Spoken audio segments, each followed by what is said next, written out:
Oui, shalom, shalom, shalom, peuple de Dieu. Je vous salue tous, serviteurs de Dieu. Et je suis venu ce soir vous annoncer cette parole à tous ceux qui regardent cette vidéo, à tous ceux qui tomberont dans cette vidéo. Écoutez bien ce que j'ai à vous dire. Il y en a plusieurs personnes qui sont avec vous, qui vivent chez vous, qui mangent chez vous, qui boivent dans le même verre dans lequel vous buvez, qui dorment dans la même maison dans laquelle vous dormez. Hein? Plusieurs personnes sont avec vous et travaillent avec vous comme votre employé. Vous les avez déjà considérés comme votre soeur, comme votre frère. Vous prenez soin d'eux.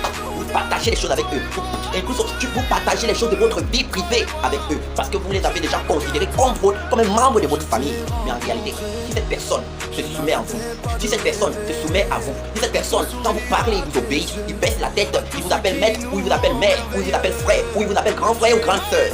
Non, écoutez, ces mots qui sont de la bouche n'est pas sincère. Ils se soumettent à vous, non, juste parce qu'ils ont encore besoin de vous, juste parce que vous avez quelque chose qu'ils n'ont pas, qu'ils en ont besoin. Je sais pas si vous me comprenez. Vous avez quelque chose en vous, vous avez quelque chose chez vous qu'eux ils n'ont pas, qu'ils en ont besoin. C'est pourquoi ils se soumettent à vous.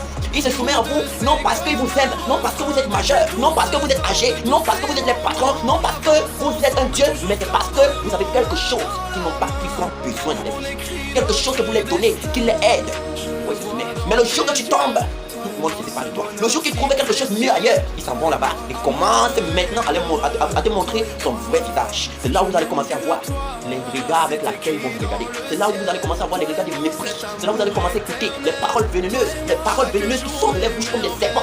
C'est là où vous allez commencer à voir la vipère qu'ils sont. Je sais pas si vous me comprenez. Faites gaffe avec qui vous dites. Faites gaffe avec ceux que vous faites appeler amis. Faites gaffe avec ceux que vous faites appeler sœurs, frères. Faites gaffe. Faites gaffe, la Bible déclare, celui qui je peux appeler mon ami est celui qui fait la volonté de mon Père qui est dans les cieux. Quiconque ne fait pas la volonté de mon Père n'est pas mon ami. Celui qui est ma mère, c'est celui qui fait la volonté de mon Père qui est aux cieux. Quiconque ne fait la volonté de mon Père n'est pas ma mère. Voici mon frère, voici ma soeur, voici ma mère, voici mon père. Ceux qui font la volonté du Seigneur est mon frère, est ma soeur, est ma mère. Toi qui ne fais pas, laisse-moi te dire, dans le royaume des cieux, il n'y a pas celui qui va te supporter. Dans le royaume des cieux, il n'y a pas celui qui va dire que c'est mon fils. Dans le royaume des cieux, le jour du jugement, il n'y aura pas celui qui va dire pardon, c'est moi qui avais fait. Non, tu seras seul à être jugé. Je ne sais pas si vous me comprenez. Alors faites gaffe. Un chrétien n'a pas d'amis. Un chrétien n'a pas de frère. Un chrétien n'a pas de soeur. Sauf celui qui fait la volonté de son Père qui est aux cieux. Celui-là, il peut appeler frère. Mais ne meurs pas encore même toute ta confiance. Parce qu'il y a ceux que l'ennemi domine les fois.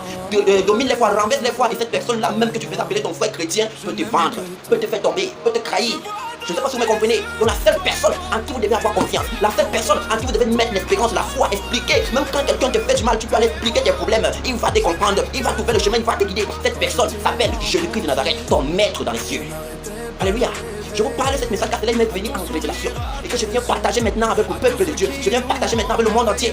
Donc tous ceux qui regarderont cette vidéo, je veux que vous commenciez à comprendre cela que vous le mettez en pratique. Celui que tu as dans ta maison, celui que tu nourris, ton voisin, ta copine.